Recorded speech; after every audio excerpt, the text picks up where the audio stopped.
আসসালামু আলাইকুম ভাইয়া, আপনি গোস্ত কিনছেন? ওয়ালাইকুম সালাম। না ভাই, আমি তো গরু গোস্ত কিনতে পারবো না, আমার সামর্থ্য নাই। কেন ভাইয়া? কারণ ইনকাম নাই, রোডে কারেন্ট থাকে না ঠিক সময় দিতে, এই জন্য আমি কিনতে পারবো না। গোস্তর কেজি কত ভাইয়া? কেজি 800 টাকা।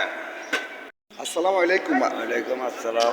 আপনি কি আপনি কি গোস্ত কিনছেন ভাইয়া? এখনো কিনতে পারে নাই। কেন ভাইয়া? পারে নাই মানে ইনকাম নাই, টাকা নাই, এই হিসাবে কিনতে পারে নাই। গোস্তলে বসে রয়েছে, কেজি 800 টাকা, কম হবে না। 800 টাকা কেজি? 800 টাকা তো সমর্থন আমার থেকে নাই, এই কারণে লইতে পারতেছি না। আসসালামু আলাইকুম। এরকম হাজার হাজার ফ্যামিলি আছে 1 কেজি গোস্ত কিনে খাওয়ার মতন, তার সেই তৌফিক নাই।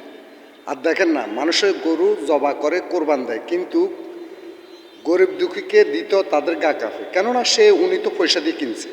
সবার কাছে অনুরোধ করি, গরিবের প্রতি ফলো রাখবেন ভাই। এটার নামে হলো কোরবান। কি থাকবেন তো?